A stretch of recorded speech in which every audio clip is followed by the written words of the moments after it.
Hello दोस्तों, मेरा नाम है शुभम नंदवाना और मैं एक बार फिर से आपके लिए एक नया वीडियो लेकर आया हूं और आपकी रिवीजन में बहुत ज़्यादा हेल्प करने के लिए हम करंट इलेक्ट्रिसिटी के ही अगले टॉपिक को डिस्कस करने वाले हैं। Before going to the topic let me tell you कि फंडामेंथल की वेबसाइट पर आपके लिए अवेलेबल हैं बहुत सारे प्रैक्टिस टेस्ट पेपर्स और बहुत सारे क्वेश्चन, कई सारे क्वेश्चन ऐसे हैं जो फ्री प्रैक्टिस के लिए आपके लिए अवेलेबल है और साथ ही साथ कुछ पेड टेस्ट सीरीज भी अवेलेबल है। ये मॉक टेस्ट सीरीज आपके लिए बहुत ज़्यादा यूजफुल है। इनको डिज़ाइन इसी तरह से किया गया है कि इनकी प्रैक्टिस करने के बाद जब आप अपने एग्जाम के लिए जाएंगे तो आपको बहुत कॉन्फिडेंट फील होने वाला है, क्योंकि इनका जो पैटर्न है वो बिल्कुल अपने एग्जाम के बेस पर ही है। तो ये आपके लिए बहुत ज़्यादा यूजफुल होने वाले हैं। तो इसके बाद हम लोग मूव करते हैं हमारे अगले टॉपिक की तरफ। हमारा टॉपिक जो है आज का वो है electrical energy and power. Current electricity में कुछ टॉपिक्स हम ऑलरेडी कवर कर चुके हैं और आज का जो हमारा टॉपिक रहेगा वो होने वाला है एनर्जी और पावर के बारे में। करंट इलेक्ट्रिसिटी से कई सारे क्वेश्चन आपको देखने को मिलते हैं एग्जाम में। उनमें से कुछ इंपॉर्टेंट क्वेश्चन होते हैं जो कि एनर्जी और पावर पर बेस्ड होते हैं। बेसिकली पावर कंजम्पशन के बारे में पूछा जाता है, हीट डिसिपेशन के बारे में पूछा जाता है, कितना हीट कोई भी रजिस्टर जनरेट कर रहा है या हीट लॉस हो रहा है। तो इस तरह के कई सारे क्वेश्चन पावर कंजम्पशन से रिलेटेड एग्जाम्स में कई बार पूछे गए हैं। मेडिकल एग्जामिनेशन के पर्सपेक्टिव से बताऊं तो ये बहुत ज्यादा इंपॉर्टेंट टॉपिक हो जाता है और बड़ा सिंपल है। आप इसमें बहुत अच्छा स्कोर कर सकते हैं कुछ सिंपल सी बातों को ध्यान रखते हुए और कुछ बेसिक कंसेप्ट्स को समझते हुए। तो आइए शुरू करते हैं। यहां पर पहले हम बात करेंगे इलेक्ट्रिकल एनर्जी की। तो according to Ohm's law we know that V is equal to IR। V is the potential difference across the resistor I here and I is the current passing through the resistor. यानी कि इस तरह से हमारे पास ये register R है, ये I current है और इसके अक्रॉस पोटेंशियल ड्रॉप जो है V है। तो V is equal to IR यहां से हमको मिल जाते हैं, हम जानते हैं बेसिकली। अब यहां पर हम बात कर रहे हैं the total charge that crosses the resistor is given by Q is equal to IT। इसका क्या मतलब है? सपोज हमसे पूछा जा रहा है कि इस रजिस्टर को कितना चार्ज क्रॉस कर रहा है with in a certain time period T। ये जो T है यहां पर ये टाइम है, इतने टाइम में कितना चार्ज क्रॉस कर जाता है। हम जानते हैं कि I जो होता है वो rate of flow of charges होता है dQ बाय dt। यानी कि पर यूनिट टाइम पे कितने चार्जेस जो हैं यहां से क्रॉस कर गए हैं किसी एक सर्टेन पॉइंट से या किसी रजिस्टर के थ्रू। और हमको total number of charges calculate करने हैं तो हमको क्या करना होगा? dq is equal to I dt integrate करना होगा। I हमारा यहाँ पर कांस्टेंट है तो टोटल चार्ज हमको कितना मिल जाएगा? This I into time t। तो अगर हम यहाँ पर टाइम से मल्टीप्लाई कर देंगे करंट को तो हमको टोटल नंबर ऑफ चार्जेस मिलने वाले हैं। टोटल चार्ज का वैल्यू मिल जाएगा जो कि किसी सर्टेन पॉइंट या किसी रजिस्टर के थ्रू पास हुआ है within time t। I hope it is clear to you. बहुत सिंपल सी बात है। अब आगे यहाँ पर हम बात कर रहे हैं energy gain is given by E। E is energy here is equal to W। W क्या रिप्रेजेंट कर रहा है? वर्क को। Is equal to V into Q। V is the potential difference and Q are the charges and Q को हम replace कर सकते हैं IT से। So it is VIT where I is the current passing through the resistor okay और a certain point. अब यहां पर क्या है? एनर्जी गेन बोला हुआ है। आप इसको इस तरह से समझें कि एनर्जी गेन भी हो सकता है, एनर्जी लॉस भी हो सकता है। जैसे रजिस्टर है तो वो एनर्जी लॉस करेगा, या हम बात करें बैटरी की, सेल की, जो हमने एक वीडियो पहले किया हुआ है जिसमें हम बैटरी और सेल्स की बात कर रहे हैं, तो उसमें भी आप ये चीज समझ सकते हैं कि जो बैटरी होता है वो एज अ सोर्स भी काम कर सकता है, एज अ लोड भी काम कर सकता है। जनरली लोड्स को रिप्रेजेंट करने के लिए हम रजिस्टर्स का यूज करते हैं। तो लोड्स क्या कर रहे होते हैं? एनर्जी लॉस कर रहे होते हैं, हीट लॉस कर रहे होते हैं। और सोर्सेस क्या होते हैं? वो एनर्जी सप्लाई कर रहे होते हैं, पावर सप्लाई कर रहे होते हैं किसी सर्किट के अंदर। तो इसी तरह से यहां पर जो है ये एनर्जी की बात हो रही है। ये गेन्ड एनर्जी भी हो सकता है, ये लॉस्ट एनर्जी भी हो सकता है। कैलकुलेट करने का तरीका यही होने वाला है। आप इसको इस तरह से समझ सकते हैं। अगर मैं थोड़ा डिटेल में यहां पर जाऊं, सपोज करें हमारे पास एक बैटरी है, इस तरह से ये बैटरी का पॉजिटिव एंड है, ये नेगेटिव एंड है। मैं बहुत ही बेसिक बात कर रहा हूं, बहुत मोटे तरीके से आपको समझाने की कोशिश कर रहा हूं, उसमें बहुत ज्यादा डेप्थ में जाने की हमको जरूरत नहीं है। तो ये हमारे पास क्या हो गया? एक बैटरी हो गया, एक आइडियल बैटरी है जिसका इंटरनल रेजिस्टेंस हम अज्यूम कर लेते हैं कि 0 है। और यहां पर आप देख सकते हैं कि पॉजिटिव और नेगेटिव जो टर्मिनल्स होंगे इसके, उनके बीच में एक इलेक्ट्रिक फील्ड होगा जिसको मैं रिप्रेजेंट कर रहा हूं कैपिटल E से। This capital E is not electric field here, this is energy. Okay, ये एनर्जी है। यहां पर मैं इस E से किसे रिप्रेजेंट कर रहा हूं? इलेक्ट्रिक फील्ड को, क्योंकि दोनों प्लेट्स के बीच में क्या होने वाला होता है? एक इलेक्ट्रिक फील्ड होने वाला है।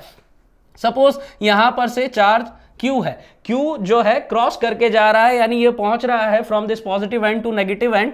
और सपोज करें कि इनके बीच जो डिस्टेंस है या जो दोनों के बीच गैप है दैट इज x। तो फोर्स कितना लगने वाला है यहां पर इस चार्ज पर? Electrostatic force that is Q into E। तो Q इंटू E यहां पर चार्ज लगेगा। सपोज मुझे वर्क डन कैलकुलेट करना है कि ये पॉजिटिव एंड से नेगेटिव एंड तक, यानी इस प्लेट से दूसरे प्लेट तक जाने में कितना वर्क डन हुआ है by the electrostatic force here, then force into displacement, it is going to be QE into X. Okay, fine. Now let's say the potential difference between these two plates is V. V यहां पर potential difference हो रहा है, और हम जानते हैं कि यहां पर जो V होगा वो कैसे आएगा, E डॉट डी एक्स, और यहां पर हमने अज्यूम किया है कि इलेक्ट्रिक फील्ड कांस्टेंट है through out the distance x, तो E इंटू एक्स में डायरेक्टली कर सकता हूं, तो E का वैल्यू यहां से क्या आ जाता है, V बाय एक्स, और इसको मैं रिप्लेस कर देता हूं यहां पर। सो यहां से वर्क डन मेरे पास क्या आ जाएगा, Q V by X into X, तो ये x जो है वो कैंसिल आउट हो जाता है, then this is equal to Q into V. तो आप देख सकते हैं कि यहां से क्या आ गया, Q इंटू वी, और Q का वैल्यू हम ऑलरेडी कैलकुलेट कर चुके हैं, so it is going to be VI into T, and this is energy not power. Okay, so this is the energy here. अब यहां पर हम क्या देख रहे हैं कि V को हम क्या लिख सकते हैं, IR, तो ये वैल्यू हमने यहां पर यूज किया, और फाइनली हमको क्या फॉर्मूला मिल जा रहा है, I स्क्वायर RT। यहां देखें कि ये कैपिटल I है, स्मॉल I है, कोई डिफरेंस नहीं है, ये सिर्फ लिखने का एक तरीका है, तो आप इसमें कंफ्यूज ना हो। This is the current here which is passing through the register R। Okay, so T time में ये कितना एनर्जी लॉस कर लेगा, अगर रजिस्टर है तो वो कर लेगा I square R into T, T is the time here. तो आई होप यहां से आपको समझ आया होगा। अब इसी को हम दूसरे तरीके से भी लिख सकते हैं, हम जानते हैं I is equal to V by R, तो इसको हमने V बाय आर लिखा I को यहां से रिप्लेस करते हुए, and it is going to be V square upon R square into R T. तो फाइनली क्या मिल जाएगा, V square into T by R. ये क्या हुआ, ये एनर्जी हुआ। अभी मुझे अगर पावर के बारे में पता करना है, and we know that energy per unit time is power, तो इसको मैं किससे डिवाइड कर दूंगा, टाइम से, तो मुझे क्या मिलेगा, V square R, and V by R, इसको मैं कैसे लिख सकता हूं, V by R into V, and V by R is what, as you can see here, V by R is current I, तो यहां से इसको मैं किससे रिप्लेस कर सकता हूं, I से, so it is I into V as well, fine. अब यहां पर V को मैं फिर से रिप्लेस कर सकता हूं किससे, IR, तो again it is I square into R। तो हमारे पास दो तरीका का फॉर्मूला यहां पर आ जाता है पावर के लिए, IV which is equal to I square into R। तो जिस भी टर्म में आपको कैलकुलेट करना है अकॉर्डिंग टू द क्वेश्चन, जो भी डेटा गिवन है, जो भी कन्वीनियंट होगा, उस फॉर्मूला को हम यूज कर सकते हैं। देखिए यही चीज यहां पर लिखा हुआ, जैसा मैंने अभी रिसेंटली आपको बताया that power is equal to IV is equal to I square R, उसी को यहां पर लिखा हुआ है, IV I square R, V square upon R, anything could be there. Okay, V square upon R, तीनों फॉर्मूलाज यूज कर सकते हैं आप। ओके, आगे चलते हैं। यहां पर हमको बताया हुआ है the SI unit of power is watt, as we all know, जिनको नहीं पता है वो भी जान लें कि SI यूनिट क्या होगा, पावर का वॉट होगा। इसी के साथ साथ एक कमर्शियल यूनिट का भी यूज किया जाता है, it is called horse power. आपने देखा होगा कि इंजन्स और दूसरे तरीके के जो कमर्शियल इक्विपमेंट्स होते हैं या इलेक्ट्रिकल अप्लायंसेस होते हैं, उनके लिए कई बार हॉर्स पावर का यूज किया जाता है, and 1 horse power is equal to 746 watt. ये बहुत ज्यादा कोई टेक्निकल इसमें बात नहीं है, ये सिर्फ एक यूनिट है, तो इसको आप डायरेक्टली याद रखें, क्योंकि कई बार क्वेश्चन में वॉट ना देकर के आपको क्या दिया होता है, हॉर्स पावर, और बाकी सारे यूनिट्स जो होते हैं वो SI में होते हैं, तो आपको क्या करना होगा, हॉर्स पावर को भी कन्वर्ट करना होगा इनटू वॉट्स, ताकि आप उसको इजीली कैलकुलेट कर पाएं। फाइन, तो आगे यहां पर चलते हैं। बात हो रही है इलेक्ट्रिसिटी कंजम्पशन की। Electricity consumption in household we are talking about to express the electrical energy consume commercially as special unit kilowatt hour, KWH it is called, kilowatt hour. ये इंपॉर्टेंट है, किलोवाट आर। जैसे कि अभी हमने देखा कि power का unit ऐसा यूनिट वाट होता है, इसी तरह से एक हॉर्स पावर यूनिट होता है, तो उसी तरह से जब इलेक्ट्रिसिटी कंजम्पशन कैलकुलेट किया जाता है, अपने घर जो होते हैं उसमें जब बिल आता है, इलेक्ट्रिसिटी बिल आता है, तो वहां पर हमको एक स्पेशल यूनिट में जो है आपको कैलकुलेशन करके दिया होता है पावर कंजम्पशन का, कि कितना पावर आपने घर में यूज किया है, कंज्यूम किया है। फाइन, तो वो किस यूनिट में होता है, वो होता है किलोवाट यूनिट, किलोवाट आर में, और इसको कहा जाता है unit, 1 unit. Fine, so it is also called 1 unit of electrical energy, and 1 kilowatt hour is equal to 3.6 into 10 power 6 joules. ये कैसे आया, आप यहां पर देख सकते हैं कि हम इसको कन्वर्ट किस में कर रहे हैं, जूल्स में कन्वर्ट कर रहे हैं एनर्जी कंजम्पशन को। 1 kilowatt hour, so 1 kilo is 10 power 3, okay, and into hour, hour को हम सेकंड्स में कन्वर्ट करें, क्योंकि वॉट से हमको जूल में कन्वर्जन करना है, तो वॉट क्या होता है, जूल पर सेकंड, तो सेकंड जितने भी नंबर ऑफ सेकंड्स हैं उससे मल्टीप्लाई करेंगे तो हमको क्या मिलेगा, जूल मिलेगा। तो यहां पर एक आर में कितना मिनट्स हो गए, 60 minutes are there, and in each minute there are 60 seconds. तो इन सबको हम सॉल्व करेंगे तो ये वैल्यू हमको मिल जाएगा 3.6 into 10 power 6 which is in joules. Fine. अब यहां पर आप सिंपली देख सकते हैं कि हम अपने घर का इलेक्ट्रिसिटी बिल कैलकुलेट कर पाएंगे। जैसे मैं आपको एक एग्जांपल देता हूं, इस तरह के क्वेश्चंस भी आपको कई बार प्रीवियस ईयर्स में देखने को मिलेंगे। अगर आप नीट का या आईपीएमटी का पेपर देखेंगे तो आपको पता चलेगा कि इस तरह के क्वेश्चंस पहले भी पूछे गए हैं। तो सपोज करें कि हमारे घर में दो इलेक्ट्रिकल अप्लायंसेस हैं। मैं बहुत बेसिक एग्जांपल ले रहा हूं। सपोज करें कि एक हमारे पास फैन है और सपोज एक हमारे पास लाइट है। तो हमारा जो फैन है उसका जो रेटिंग है दैट इज 1000 वॉट। आपने देखा होगा कि इलेक्ट्रिक अप्लायंसेस जो होते हैं उसके रेटिंग होते हैं कि कितने वॉट का आपका फैन है, कितने वॉट का बल्ब है, और इस तरह के और भी सारे अप्लायंसेस के लिए रेटिंग्स होते हैं, तो आप जानते होंगे। तो सपोज हमारा एक अप्लायंस जो है वो 1000 वॉट का है और दूसरा जो है वो 2000 वॉट का है। फाइन। अब आप देखें कि यहां पर ये 1000 वॉट, ये 2000 वॉट का है, तो टोटल यहां पर जो अप्लायंसेस का पावर कंजम्पशन होने वाला है वो कितना होगा, 1000 वॉट 2000 वॉट जो रेटिंग है, पावर रेटिंग एक्चुअली, तो 1000 वॉट एंड 2000 वॉट। ओके। अब यहां पर क्या है, सपोज करें कि आपने 2 घंटे के लिए, तो ये suppose this is your light और बल्ब और what ever, and this is your fan. Okay. तो सपोज आपने फॉर सर्टेन टाइम पीरियड यानी कि 2 घंटे के लिए आपने क्या चलाया पर डे, फैन को यूज किया। तो 2000 इंटू 2 आवर्स में हम ये कैलकुलेशन कर रहे हैं, तो ये कितना हो गया 4000, and this is in watt and this is in hour, 4000 watt hour, WH में इसको लिख देता हूं। इसी तरह से सपोज आपने जो लाइट यूज किया, let's say for 3 hours you have used the light. Fine. So this is 1000 into 3, so this is 3000 watt into hour. Now total यहां पर कंजम्पशन कितना हो रहा है, मैं ऐड कर लूं इसको, 4 + 3 that is 7000 watt hour and 1000 stands for kilo, so it is 7 kilowatt hour। तो आप देखेंगे तो यहां पर आपका कंजम्पशन कितना बन जाता है पर डे का, दैट इज 7 यूनिट्स। और इसी तरह से आप अगर पूरे 30 दिन का महीने का निकालेंगे तो इसको 30 और 31 डेज से मल्टीप्लाई हम करेंगे तो टोटल हमको मंथली पावर कंजम्पशन मिल जाएगा। और आप जैसा कि जानते हैं इलेक्ट्रिसिटी बिल में अगर आप देखेंगे तो यू विल फाइंड आउट कि 1 किलोवाट आवर यानी कि 1 यूनिट का कुछ एक सर्टेन अमाउंट आपको पे करना होता है, वेदर इट इज 8 रुपीज और 7 रुपीज और वॉट एवर। तो इस तरह से यहां पर टोटल बिल कैलकुलेट किया जाता है। Okay. So this is how you can calculate the bill of your house hold. Fine. तो नेक्स्ट यहां पर हम स्टैंडर्ड रेटिंग की बात कर रहे हैं। अभी जो मैं आपको बता रहा था कि अलग अलग इलेक्ट्रिकल अप्लायंसेस का रेटिंग होता है, तो रेटिंग किस तरह से रिप्रेजेंट किया जाता है, P/V। P/V से यहां पर क्या मतलब है, P जो है that is power and this is voltage. Fine. तो पावर जो जनरली यहां पर आपको यूनिट नजर आएगा वो वॉट में होगा और वोल्टेज जो है वो वोल्ट में होगा। इसका क्या मतलब है, फॉर एग्जाम्पल आपको दिया हुआ है जैसे कोई इलेक्ट्रिकल अप्लायंस है, सपोज हमारे पास जो है एक रेफ्रिजरेटर है ना, एक एग्जांपल हम कंसीडर करते हैं, और रेफ्रिजरेटर के लिए आपको दिया हुआ है that 1000 what divided by 100 volt. ये मैंने एक बहुत ही रैंडम एग्जांपल लिया है। अब यहां पर देखें कि ये पावर है 1000 what and 100 volt is voltage here. तो इसका क्या मतलब हुआ, इसका मतलब ये हुआ कि अगर इस अप्लायंस को आप यूज करेंगे कहां पर 100 वोल्ट के अक्रॉस इसको यूज करेंगे, यानी इसमें पोटेंशियल डिफरेंस जो है इस अप्लायंस के अक्रॉस आप अप्लाई करेंगे 100 वोल्ट का, तो कितना पावर कंजम्पशन होगा, 100 वॉट का पावर कंजम्पशन होगा यहां पर, यानी कि 1000 वॉट का, सॉरी, यानी कि 1000 जूल पर सेकंड ये कंज्यूम करने वाला है। I hope it is clear to you कि ये रेटिंग का क्या मतलब हो गया है। ये इस तरह से रिप्रेजेंट किया जाता है किसी भी इलेक्ट्रिकल अप्लायंस के लिए। अब वहां पर क्या होगा कि इलेक्ट्रिकल अप्लायंस जो है उसका जो फिजिकल स्ट्रक्चर है वो तो चेंज नहीं होने वाला है। ये पॉसिबिलिटी है कि आप उसको अलग अलग वोल्टेजेस के अक्रॉस यूज करें, है ना। हो सकता है कि 110 के यूज अक्रॉस आप उसको यूज करें, 250 वोल्ट के अक्रॉस यूज करें, इट माइट बी पॉसिबल। अलग अलग बैटरीज लगा करके या अलग अलग तरीके से उसको हम यूज कर सकते हैं और उसी के हिसाब से उसका पावर कंजम्पशन भी चेंज हो सकता है। लेकिन ये स्टैंडर्ड रेटिंग से हम क्या यहां पर कैलकुलेट कर सकते हैं कि उसका जो फिजिकल स्ट्रक्चर है वो चेंज नहीं होने वाला है और उसी पर डिपेंड करता है कि वो कितना लोड रखता है, यानी कि उस अप्लायंस का रेजिस्टेंस कितना है। और रेजिस्टेंस कैसे कैलकुलेट किया जा सकता है, अभी हमने थोड़ी देर पहले पावर का फॉर्मूला देखा था V²/R।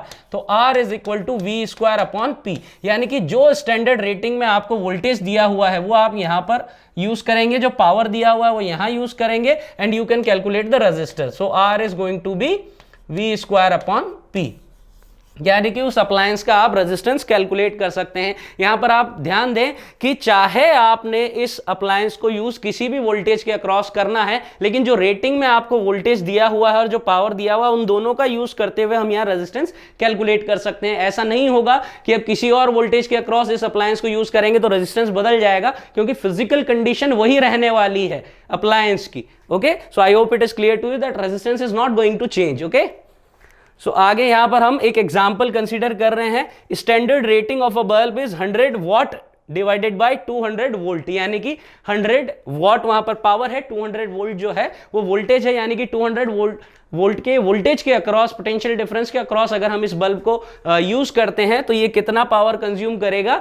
100 वॉट, यानी कि 100 जूल्स पर सेकंड ये कंज्यूम करेगा। And what power would it consume if it is used at 100 volt potential difference, यानी कि instead of this 200 volt if we are using this bulb across the potential difference 100 volt, then what power would it consume?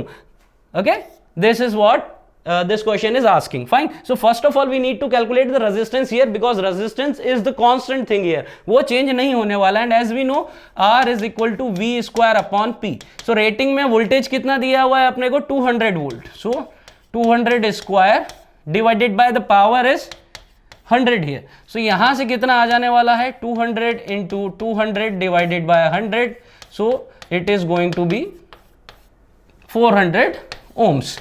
तो ये आपको क्या मिल गया? Resistance मिल गया। Now again the potential difference is given to us and we need to calculate the power consumption। so again this formula P is equal to V square upon R। now what voltage we are using here? 100 volt। so 100 square means 100 into 100 divided by the resistance, which is going to be constant whether we are using this bulb across the 100 volt potential difference or 200 volt potential difference or any other potential difference, यानी कि resistance change नहीं होगा। तो resistance कितना हमने calculate किया?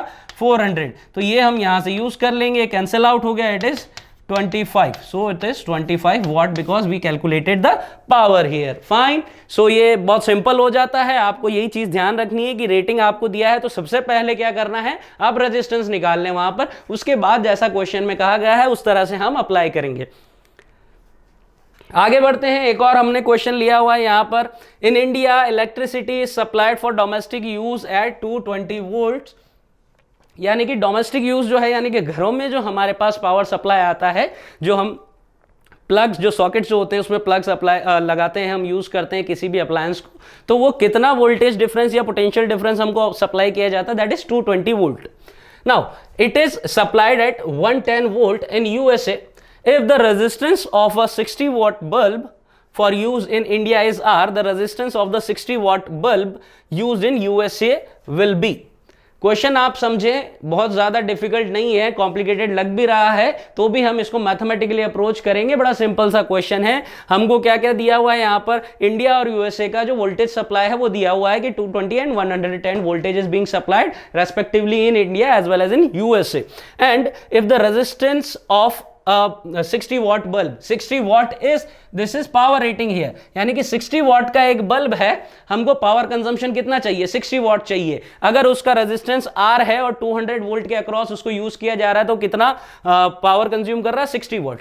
अब हम क्या चाहते हैं कि अब यही बल्ब जो है, मान लो किसी और तरीके का बल्ब है, let's say not the same bulb, कि हमको उसका पावर कंजम्पशन करवाना है 60 watt यानी 60 जूल्स पर सेकेंड, और वहां पर हमको जो वोल्टेज डिफरेंस सप्लाई करना है वो 110 वोल्ट है, क्योंकि यूएसए में यूज कर रहे हैं। तो रेजिस्टेंस कितना होना चाहिए? फाइन, क्योंकि इस केस में बल्ब सेम नहीं है। जैसा पिछले एग्जांपल में हमने देखा बल्ब सेम था, अलग अलग पोटेंशियल डिफरेंस के अक्रॉस यूज किया जा रहा था, लेकिन यहां पर बल्ब भी डिफरेंट होगा और यहां पर हमको रेजिस्टेंस भी डिफरेंट मिलेगा, लेकिन सेम क्या रखना है? Power consumption. फाइन, तो पहले हम इंडिया के लिए कैलकुलेशन यहां पर करें। So power is equal to V square upon R here. Now it is given that power consumption is 60 watt, वो हमको रखना है यहां पर। वोल्टेज जो है वो कितना सप्लाई हो रहा है? 220, and R is the resistance here, it is given to us। now this is in India, now we are talking about USA। again same formula, P is equal to V square upon R here। now the power consumption has to be same, 60 watt, and the voltage is 110 and the resistance is R dash here which is unknown, which is needed to be calculated। तो दोनों को हम equate कर सकते हैं क्योंकि power consumption same है। तो 220 square is 220 into 220 divided by R is equal to 110 into 110 divided by R dash. So ये कैंसिल हुआ, 2 टाइम्स, तो यहां से आपको आर डैश का वैल्यू कितना मिल जाएगा, R divided by 4। I hope it is clear to you. Simple है, एप्लीकेशन और क्लियर हो गया होगा। यहां से किस तरह से जो रेटिंग्स हमको दिया होता है उसका यूज करते हुए हम डिफरेंट कैलकुलेशन यहां पर कर सकते हैं। एक और यहां पर हमको एग्जांपल है, बड़ा प्यारा सा सर्किट नजर आ रहा है यहां पर, और हमको दिया हुआ है current of 3 amperes flows through the 2 ohm resistor. It is given that 2 ohm के थ्रू कितना करंट यहां पर फ्लो हो रहा है, 3 ampere. It is given to us, okay.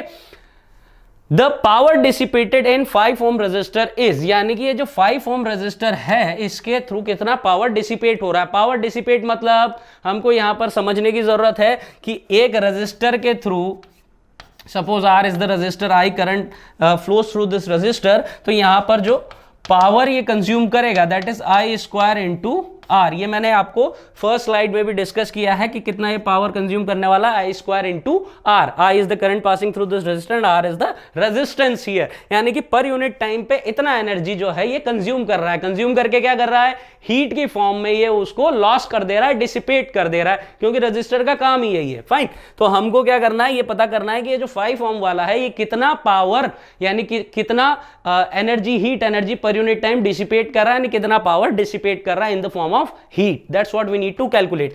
तो रेजिस्टेंस तो हमको यहां पता है, we just need to find out कि इसके थ्रू कितना करंट पास हो रहा है। तो आप देखें कि इस सर्किट को मैं अगर रीड्रॉ करूंगा तो यहां पर 2 ओम रहने वाला है, ऑलरेडी ये है, इसको एज इट इज मैंने रखा, ये हमारा 4 ओम हो जाता है, and this 5 and this 1 is in series, so it is going to be 6 Om.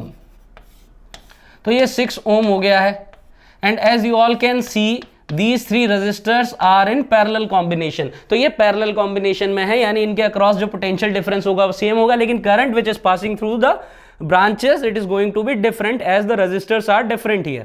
fine, तो हम यहां पर हमको क्या गिवन है कि यहां से जो करंट पास हो रहा है that is 3 ampere, and we all know V is equal to IR, यानी कि जो करंट होता है it is equal to V by R, and as you can see across all the 3 resistors the potential difference is same, so this current is inversely proportional to the resistance। यानी जितना ज्यादा resistance होगा उतना कम current उस resistor के through pass होगा। And as you can see 2:4:6, तो रेशियो यहां देखेंगे it is going to 1:2:3। Fine, तो 1:2:3 का रेशियो है रेजिस्टर्स का, और करंट का रेशियो इसका रेसिप्रोकल होने वाला है। तो यानी कि जो सबसे छोटा वाला रेजिस्टर है वहां से सबसे ज्यादा करंट पास होगी, विच इज 3 एम्पियर। तो यहां से 3 एम्पियर पास हो रहा है, तो मुझे 3:1 के रेशियो में यहां पास करना है। तो यहां से कितना पास होना चाहिए, 1 एम्पियर, और यहां से कितना पास होना चाहिए, 2 एम्पियर्स। तो आप देखें 1:2:3 का रेशियो यहां पर आपको मिल जाता है। यहां से 1 एम्पियर, 2 एम्पियर और 3 एम्पियर। अब मुझे कैलकुलेट करना है कि यहां से कितना पास हो रहा है। फाइन, चूंकि ये दोनों रजिस्टर्स जो है वो सीरीज में है, तो इस ब्रांच से 1 एम्पियर जा रहा है, यानी कि यहां से 1 एम्पियर जा रहा है, और दोनों से 1 एम्पियर यहां से करंट पास होने वाला है। फाइन, तो अब मुझे सिंपली क्या कैलकुलेट करना, power dissipated by 5 ohm resistor which is I square into R, and I here is 1 ampere, so 1 square into resistor R which is 5 watt। और अगर ये भी पूछ लिया जाए कि tell that in 10 minutes how much power has been dissipated और how much energy has been dissipated in the form of heat, तो इसको किससे मल्टीप्लाई करेंगे, 5 multiplied by number of seconds, यानी उतने नंबर ऑफ सेकंड्स जितने की बात की जा रही है। सपोज 10 मिनट्स की बात हो रही है, तो किससे मल्टीप्लाई कर देंगे, 10 into 60, तो 10 into 60 इट मीन्स 600 सेकंड्स आ जाए, तो उससे मल्टीप्लाई कर देंगे, सेकंड से हम यहाँ मल्टीप्लाई कर देंगे, because watt means 5 joules per second. So second से मल्टीप्लाई करेंगे तो जूल्स में हमको टोटल एनर्जी और हीट डिसिपेटेड मिलने वाला है, बट पावर ही यहां पूछा हुआ है, so we have calculated the power which is 5 watt. Fine, एक और यहां पर इंटरेस्टिंग क्वेश्चन हमारे पास है, an electrical kettle has 2 heating coils. See heating coils से आप क्या समझते हैं, हीटिंग कॉइल्स आप इसको बेसिक तरीके से समझे तो रजिस्टर ही है। जिस तरह से रजिस्टर के थ्रू हम करंट पास करवा रहे हैं तो हीट डिसिपेट कर रहा है, वैसे ही कॉइल्स के थ्रू जो है करंट पास हो रहा है, हीट वो डिसिपेट कर रहे होते हैं और इस हीट का हम यूज करते हैं। When one of the coils is connected to an AC source, अब यहां पर एक और टर्म आ रहा है एसी सोर्स, बट इस क्वेश्चन में इसका बहुत ज्यादा सिग्निफिकेंस नहीं है। दो तरह के करंट सप्लाई होते हैं, ऑल्टरनेटिंग करंट और direct current, AC and DC. तो जनरली हमारे घरों में क्या आ रहा होता है, एसी आ रहा होता है, बट खैर यहां पर उसका बहुत ज्यादा यूटिलाइजेशन नहीं है। It is just given to us the water in the kettle boils in 10 minutes. Boil क्यों कर रहा है यहां पर जो है केटल में वाटर, बिकॉज वहां पर हीटिंग कॉइल है, कॉइल हीट अप हो रहा है, उसके थ्रू हमने करंट सप्लाई किया है, तो वो सारा का सारा हीट कौन कंज्यूम कर रहा है, वो वाटर कंज्यूम कर रहा है और वो हीट अप हो जाता है, बॉयल हो जाता है with in 10 minutes. When the other coil is used, the water boils in 40 minutes. अब यहां दूसरा कॉइल यूज किया है तो कितना मिनट लग रहा है, 40 मिनट। अब यहां आप चीज समझे क्या होगा कि हम इलेक्ट्रिकल केटल को यूज करेंगे किसी एक सर्टेन वोल्टेज डिफरेंस के अक्रॉस, उसको हम यूज करेंगे क्योंकि पावर सप्लाई देना है, तो यानी कि वोल्टेज डिफरेंस वहां पर दोनों टर्मिनल्स के बीच हम सप्लाई करेंगे। फाइन, तो जो वोल्टेज डिफरेंस यूज किया जा रहा है इन बोथ द केसेस, दोनों के फर्स्ट कॉइल के केस में और सेकंड कॉइल के केस में वो सेम है। आप समझें कि आपको अगर टीवी चलाना है, सपोज आपको एलईडी टीवी चलाना है घर में, या आपको एक जो है म्यूजिक सिस्टम चलाना है, तो दोनों के लिए आप क्या करेंगे, उसका जो प्लग है वो आप सॉकेट्स में ही यूज करेंगे अपने घर के, और जितने भी घर के सॉकेट्स हैं सभी में जो वोल्टेज सप्लाई आ रहा है वो सेम ही आ रहा है। तो इसी तरह से यहां पर भी क्या है कि जो वोल्टेज सप्लाई है वो बाय डिफॉल्ट सेम ही है। It is not directly given to us but it is understood. Fine, तो दोनों के लिए जो पोटेंशियल डिफरेंस या वोल्टेज जो यूज हो रहा है दोनों के लिए सेम हो रहा है, लेकिन चूंकि कॉइल डिफरेंट है इसलिए उनका रेजिस्टेंस डिफरेंट है, और जब रेजिस्टेंस डिफरेंट हो गया तो उनका जो पावर कंजम्पशन है यानी कि जो हीट डिसिपेट वो कर रहे हैं पर यूनिट टाइम, वो भी डिफरेंट होगा। और इसी की वजह से जो टाइम लग रहा है टू बॉयल द वाटर, क्योंकि वाटर जो है वो सेम ही अमाउंट में वाटर लिया हुआ है और उसको बॉयल करने के लिए same amount of energy supply करना है, लेकिन अगर पावर ज्यादा होगा तो कम टाइम में हीट अप हो जाएगा और पावर कम होगा तो ज्यादा टाइम लेगा। तो इसी वजह से यहां पर जो है आपको क्या मिल रहा है, टाइम का डिफरेंस मिल रहा है। आप समझ सकते हैं that P is equal to V square upon R,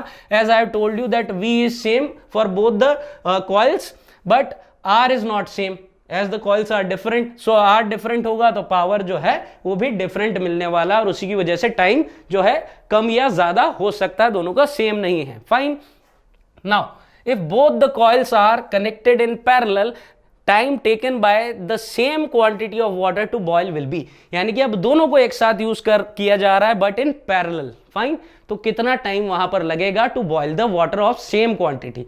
ठीक है, तो क्वेश्चन सभी को क्लियर हो गया है। अब एक एक करके इसको सॉल्व करना शुरू करते हैं। तो जैसा मैंने बताया कि यहां पर हमको रेटिंग दी हुई है, वोल्टेज नहीं दिया हुआ है, लेकिन पावर एक तरह से हमको यहाँ पर टाइम दिया हुआ है। फाइन, तो सपोज कि हमको केटल में जो वाटर है उसको हीट अप करने के लिए, बॉयल करने के लिए कितना एनर्जी लगता है, let's say E energy is required. This is the energy, this is the amount of energy, E joule, which is required to boil the water in the kettle. Fine.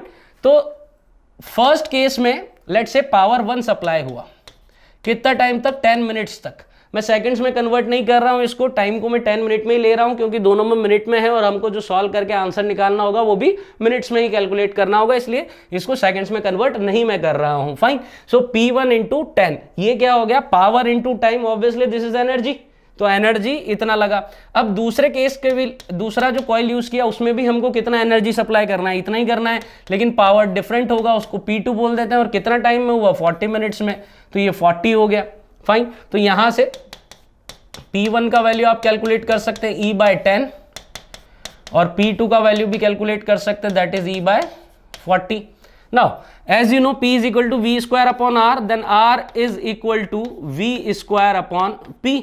Fine, तो R1 अगर मुझे चाहिए it is V square upon P1, as we know P is same in both the cases, so V square upon P1 is E/10, okay, and R2 is equal to V square upon P2 and P2 is E/40।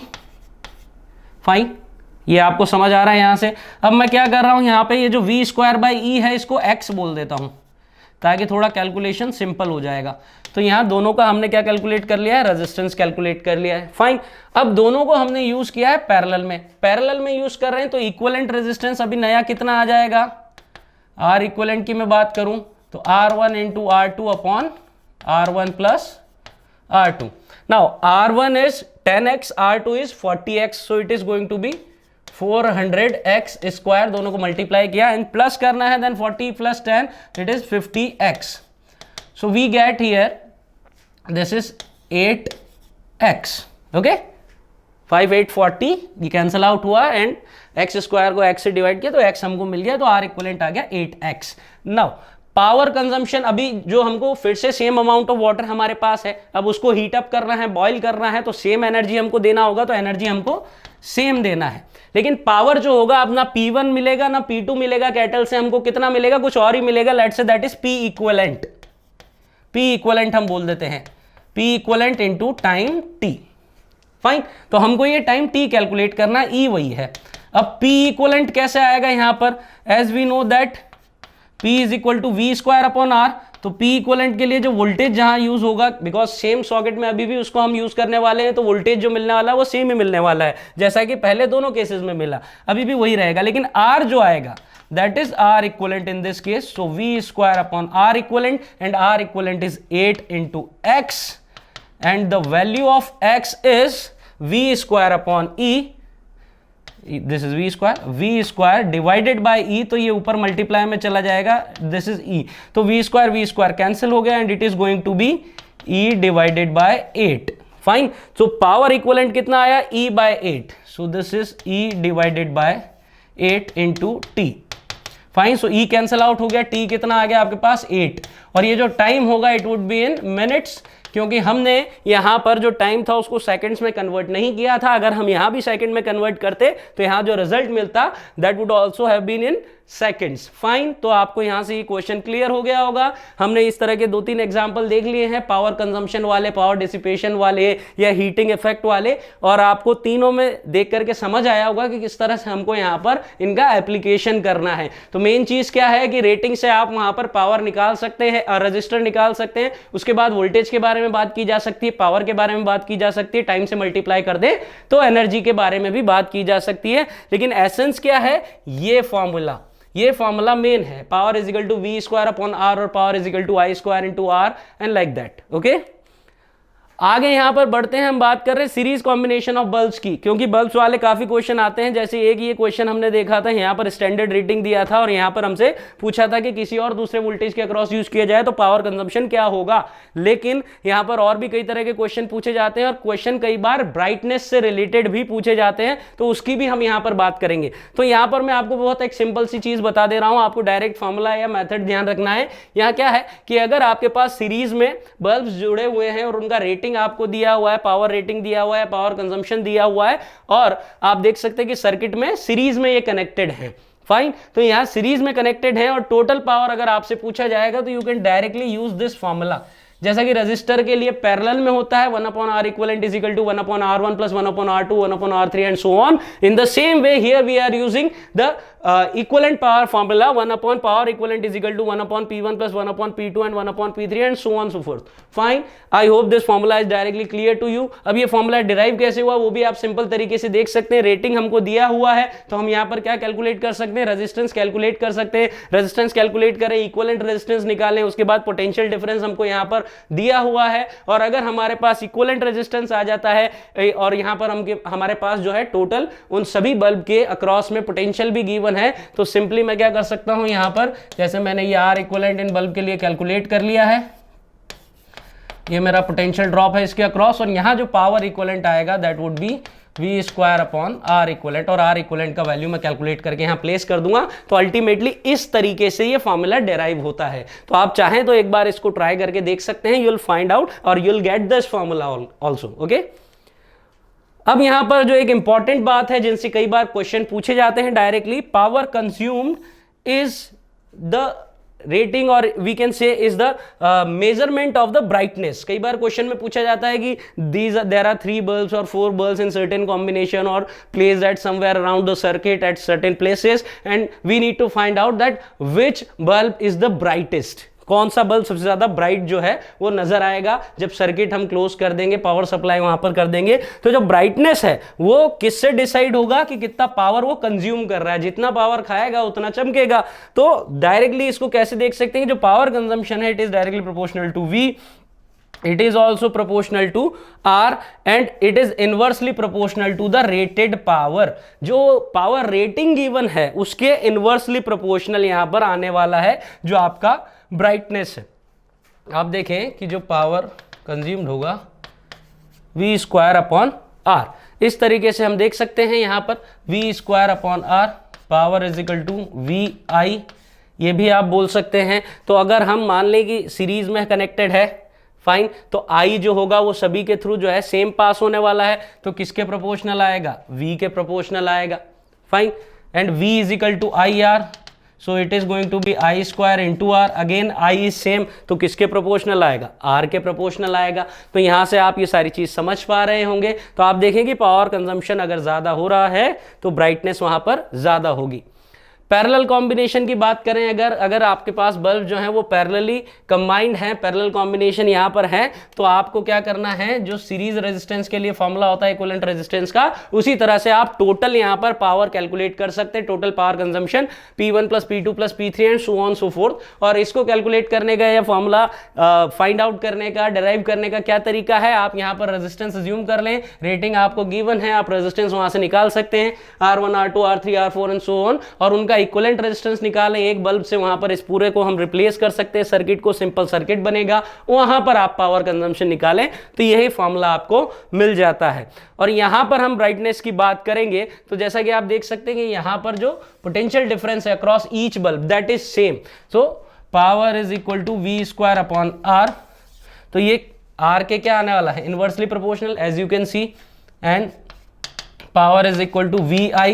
V is same for each and every bulb across these bulbs. The potential difference is same as you can see because the combination is parallel here. So power is directly proportional to the current. Fine, तो ये चीज आप यहां से simply देख सकते हैं कि जो ब्राइटनेस है या कंजम्पशन है उसको आप कैलकुलेशन यहाँ करंट या जो रेजिस्टेंस है उसके पर्सपेक्टिव से इस हिसाब से कर सकते हैं। तो नेक्स्ट यहां पर हम एग्जांपल ले रहे हैं, there are two bulbs having 60 watt and 220 volt, rating even है watt and volt, fine, this is P and this is V, P by V करके नहीं दिया हुआ, कॉमा करके दिया हुआ, दोनों तरीके से दिया जा सकता है। और दूसरे का है 100 what and 220 volt are joined in series and in parallel, which of the two will glow brighter in each case. तो दोनों में से कौन सा ज्यादा है, ब्राइटर ग्लो करेगा in each of the cases. तो सिंपल सी बात है, यहां पर हमने पहले इसका क्या देख लेना है, रेजिस्टेंस कैलकुलेट कर लेना है। तो R1 would be V square upon V1 square upon P1. So V1 here is this, so 220 into 220 V1 square divided by P1 which is 60, and R2 will be 220, so 220 into 220 divided by 100, fine. तो आप देखेंगे यहाँ R1 ज्यादा है या R2 बड़ा है, आप दोनों देख सकते हैं, यहाँ पर इजीली कंपेयर कर सकते हैं। यहाँ पर ऊपर वाला जो न्यूमरेटर में वैल्यू है वो सेम है, लेकिन डिनोमिनेटर में R2 का वैल्यू ज्यादा है, यानी कि जो ओवरऑल हम कंपैरिजन करेंगे R1 is greater than R2। Okay, now we have two cases here, one is series combination and second is parallel combination. तो अब हमको क्या करना है, डायरेक्ट रिजल्ट ध्यान रखना है। आप यहाँ देखें कि सीरीज कॉम्बिनेशन में जो ब्राइटनेस है that is directly proportional to R, fine, किसके प्रोपोर्शनल है, वो रजिस्टर के प्रोपोर्शनल है। और जो पैरेलल कॉम्बिनेशन में है वो किसके प्रोपोर्शनल है, वो रेजिस्टेंस के इनवर्सली प्रोपोर्शनल है। हम किससे कंपेयर कर रहे हैं, रेजिस्टेंस से कंपेयर कर रहे हैं यहाँ पर। तो यहाँ पर देखें कि जो सीरीज कॉम्बिनेशन है उसमें जिसका रेजिस्टेंस ज्यादा होगा उसका जो पावर कंजम्पशन होगा वो ज्यादा होगा, और जिसका पावर कंजम्पशन ज्यादा होगा वो ज्यादा ब्राइटर होगा। तो पहले केस में जो है कौन ज्यादा ब्राइटर होगा, bulb 1 is brighter than bulb 2। Okay ये मैंने ब्राइटनेस का कंपैरिजन किया, B1 represent the bulb 1 and B2 represent the bulb 2 as the resistor in the bulb 1 is greater than the resistance in the bulb 2। Fine, तो ये series के case में हो गया। और पैरेलल के केस में क्या होगा, इनवर्सली प्रोपोर्शनल रिलेशन होगा, as you can see here, inversely proportional to resistance. तो जिसका रेजिस्टेंस हाई होगा उसका पावर कंजम्पशन कम होगा। तो हाई रेजिस्टेंस किसका है, R1 का है, तो इसका पावर कंजम्पशन कम होगा, इसका ब्राइटनेस कम होगा। So in this case this relation is going to be reversed, यानी कि जो सेकंड बल्ब है वो ज्यादा ब्राइटर होगा in comparison to the first bulb as the bulbs are connected in parallel combination. तो आई होप आपको ये आज का ये सारा लेक्चर पसंद आया होगा, मजा आया होगा, समझ में आया होगा, और आगे इसी तरह के वीडियोस आपके लिए मैं लेकर के आता रहूंगा। और भी टॉपिक्स हम जल्दी जल्दी रिवाइज करने वाले हैं ताकि आने वाले एग्जाम में आप बहुत अच्छे से पेपर करके आओ, फोड़ के आओ, सभी लोग अच्छे से सिलेक्ट हो, सभी को बहुत अच्छा रैंक मिले, सभी को बहुत अच्छा कॉलेज मिले। हार्ड वर्क करते रहो, बेस्ट ऑफ लक। इसी के साथ आज का वीडियो यहीं खत्म करते हैं, फिर मिलेंगे बहुत जल्द।